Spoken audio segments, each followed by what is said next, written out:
Y estamos de vuelta en nuestro programa, Reflexiones con sentido común sobre el cristianismo.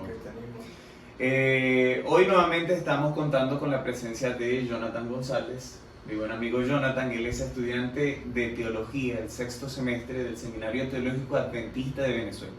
Yo te estoy recordando esto por si es primera vez que estás viendo nuestros videos, para que entres en contexto. También está con nosotros el pastor Edgar Brito, el doctor Edgar Brito, que además es el rector del Instituto Universitario Adventista de Venezuela. Y yo por aquí, su buen amigo David Chacín, estudiante del sexto semestre de teología también. Hoy queremos darle una seguidilla a lo que nosotros hemos comenzado y hemos hecho un vistazo de lo que es el desarrollo histórico del cristianismo, ¿verdad? Hoy vamos a hablar un poquito sobre la Iglesia Apostólica, ¿no es así? Sí. ¿Qué temas tenemos en la palestra? ¿Qué vamos a conversar? Bueno, muchos grandes teólogos a lo largo de la historia siempre coincidieron de que el cristianismo se dividía en etapas. Y una de esas etapas, o la etapa más incipiente, es la Iglesia Apostólica. Entonces, queremos ver, por ejemplo, cómo se gobernaba esta etapa de la Iglesia, cómo era su liderazgo, cómo era la dinámica del liderazgo, cómo era la doctrina, qué principios doctrinales empezaron a verse, a formarse allí. También en cuanto a la misión de la iglesia y su liturgia, qué ceremonias pues acostumbraban a celebrar. Así que ese es el itinerario de nuestra conversación de hoy. Es una agenda un poquito apretada, pastor. ¿Está dispuesto? Bueno, pastor, comencemos entonces por lo que más tiempo nos ocupa de esta agenda. ¿Cómo se gobernaba la Iglesia Apostólica? Sí, vamos a aprender hoy a repasar lo que el cristianismo del siglo I tenía pues como esencia, para que hagamos una comparación de si todavía ese sistema de cristianismo esencia, sí, la estamos teniendo en pleno siglo XXI. Y lo que tú acabas de mencionar sobre el gobierno, la iglesia, a medida que iba creciendo, iba teniendo mayor feligresía, iba teniendo mayores desafíos y se necesitaba una organización. Obviamente, para que las cosas funcionen y permanezcan en el tiempo y en el espacio, necesita organizarse para que no haya desorden ni se cumpla esa ley de la entropía, que todo va el caos, ¿verdad? Sí. Así que lo primero que notamos en el Nuevo Testamento con respecto al gobierno eclesiástico que la iglesia asumió fue un estilo de democracia representativa. O sea, ya de una vez se dio la base de que la autoridad la tenía el cuerpo, con Cristo a la cabeza. Así es. Pero como no se puede gobernar a sí misma, entonces tenía que delegar esa autoridad, esa soberanía que había en toda la feligresía a un colectivo, un grupo de directivos selectos, para que ellos hicieran su trabajo con responsabilidad, con transparencia y con el cumplimiento de la misión. Y tenían que presentar cuentas. Tenían que rendir las cuentas a la iglesia en general. Por eso fue cuando se fue a elegir el 12º apóstol. El apóstol número 12. Los apóstoles vinieron ante la congregación, dijeron: mire, tenemos estos dos candidatos que llenan los requisitos, tienen el perfil. Pero entonces vamos a orar para que el Señor nos indique y votamos. En el caso de que echaron suerte, fue como una votación, y el que sea elegido por Dios se va a anotar en eso. Y mire, y así fue. Igualmente pasó con los 7 diáconos, la elección de los 7 y otras cosas más. Yo quiero comentar, como el pastor está diciendo, que el modelo de gobierno que se percibe en la Biblia es el gobierno democrático representativo. O por lo menos ahora, en el inicio de la Iglesia Apostólica. Exacto. Vemos que hay dos palabras que resumen bien eso, que es la consulta. Entonces ven que cuando van a elegir los apóstoles, consulta, miren.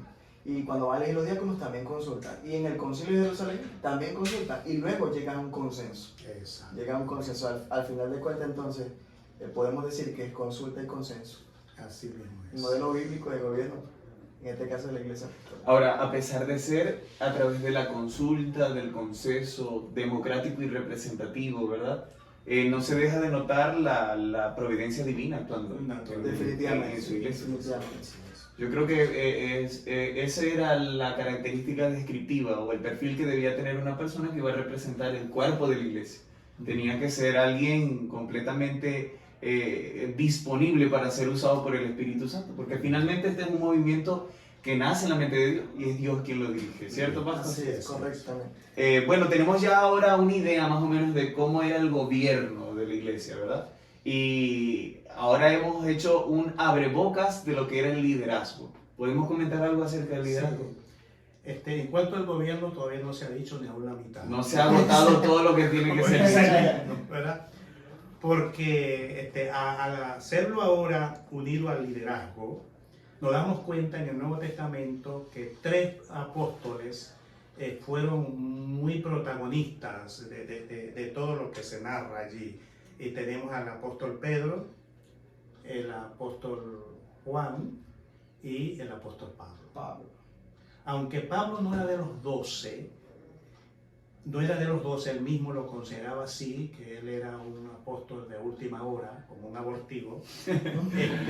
Sin embargo, por el trabajo que estaba haciendo, por la aparición manifiesta, milagrosa que tuvo con Jesucristo, que él no lo conoció personalmente, pero Jesucristo se le presentó en vivo, él tenía características de un apostolado. Un apóstol genuino. Genuino, así, en ese aspecto.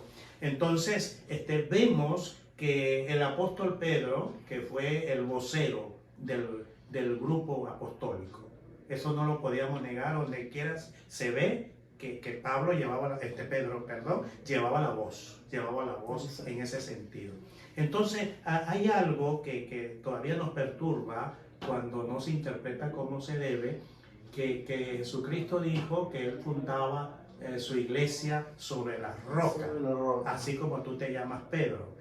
Entonces los que lo interpretan de que Pedro es el fundador del cristianismo, está como forzando de una manera muy, muy fuerte, porque el hecho que el Señor Jesús haya hecho una comparación por lo que Pedro dijo, que él reconocía que Jesucristo era el Hijo de Dios, del Dios viviente. Entonces Jesucristo dijo, bueno, Pedro, ya que tú lo dices y tu nombre significa una piedrecita, un guijarro por allí suelto, quiero decirle a todos que sobre esta roca, hablando sobre sí mismo y sobre esa confesión de fe, edificaré mi iglesia, a la cual ni las puertas del infierno podrán sobre ella.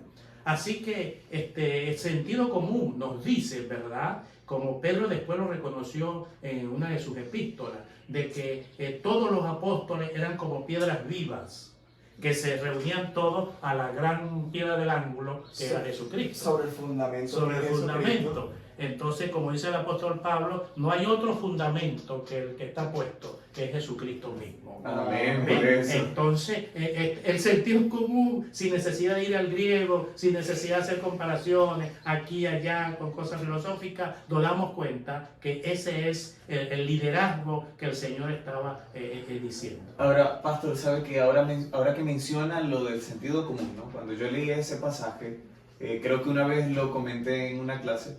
Cuando leí ese pasaje me di cuenta de un detalle, y es que Pedro tampoco interpretó cuando Jesús dijo o expresó el asunto sobre el fundamento y la roca, tampoco lo malinterpretó, porque fíjense que más adelante en el mismo episodio los discípulos están discutiendo para saber cuál de ellos sería el mayor. Todavía Imagínate ¿quién es el si mayor? Sí. ellos tampoco lo interpretaron así como una designación, Muy sino bien. ya estuviese muy claro el asunto. No, y otra cosa es que en el mismo pasaje más adelante Jesús está reprendiéndolo. Exacto. Y más adelante lo niega, entonces, oye, qué cabeza tan voluble, Exacto. tan débil, no Sí, podría no. Dios No permitir. podía poner Y así. un movimiento tan, pero tan ambicioso, pudiéramos decir nosotros, Sí. porque era un grupo de gente poco común, con habilidades poco comunes, no destacaban, ¿verdad? Sí. Pero mira todo el impacto que ha tenido. Sí, Entonces sí. yo creo que... Ahora, debemos de tener en cuenta que los apóstoles, los 12 apóstoles, fueron los fundadores,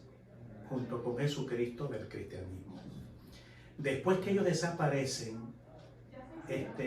no se usa ese título para cualquier otro que Muy importante. lo tenga, ¿no? No sé si todavía podríamos escuchar en pleno siglo XXI que hay personas que se consideran apóstoles a esta altura, porque apóstol es el fundador, el zapador, el que estuvo allí con el fundador principal, Jesucristo, y recibió del mismo fundador algunas pautas para que se desarrollara. Entonces, cuando desaparecen los apóstoles, entonces aparecen los padres apostólicos, que son los sucesores de los apóstoles, que más luego lo llamaron obispo, que tenemos que hacer todavía una aclaratoria con eso, porque la palabra obispo no es como nosotros estamos La entendemos hoy. entendemos La hoy, entendemos sí, hoy. la entendemos hoy.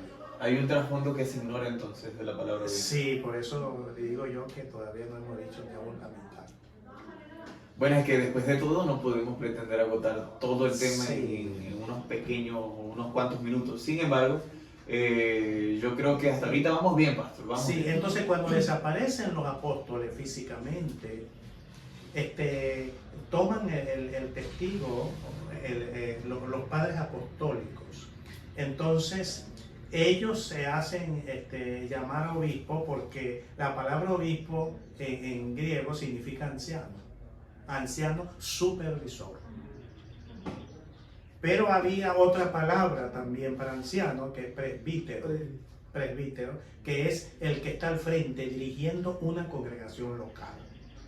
Entonces, cuando el cristianismo crece, era necesario, como había muchos presbíteros, que hubiera un supervisor sobre una zona dada. Sobre una zona dada. Y entonces se fue ya creando ese distanciamiento entre presbítero y obispo, que era la misma cosa en un principio. Se fue haciendo distanciamiento hasta llegar a los que hoy sabemos de que hay obispos y hay presbíteros de diferentes, uno mayor sobre el otro. Jerarquizados. Se creó entonces ese sistema como hoy lo conocemos. Bueno, aunque un poquito desvirtuado en el sentido primario de la palabra, ¿no? Por lo que estoy entendiendo. Entonces el cristianismo del siglo I, del segundo y del tercero manejó que la autoridad eclesiástica reposaba en el obispo, que llegóse a pensar, y era la práctica, llegóse a pensar de que donde no había obispo no podía existir iglesia.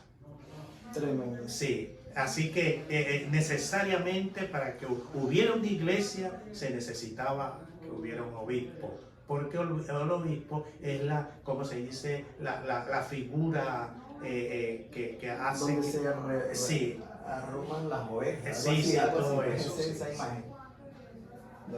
El árbol donde la sombra se van a coger. Ahora, ya tenemos apenas una idea, ¿verdad? De lo que fue el gobierno, el modelo de gobierno, también un poquito de la necesidad que levanta el liderazgo como se ha ido desarrollando, ¿verdad? Como lo hemos estado comentando. Pastor, pero en algún momento, supongo yo, en el desarrollo del cristianismo, se dio la necesidad de hacer una declaración oficial sobre sus creencias.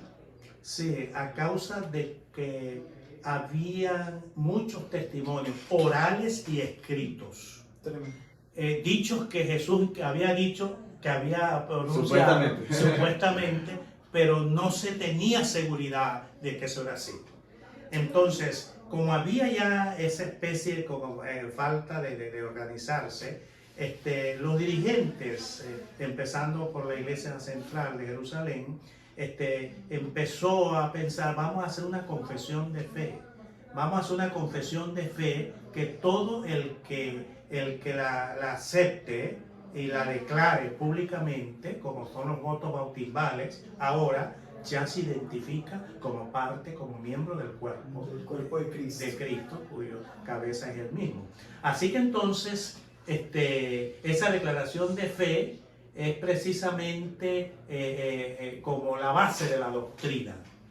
Y la base de la doctrina comenzó que hay que aceptar a Jesucristo como el Salvador, como el Mesías esperado y como el Dios hecho carne.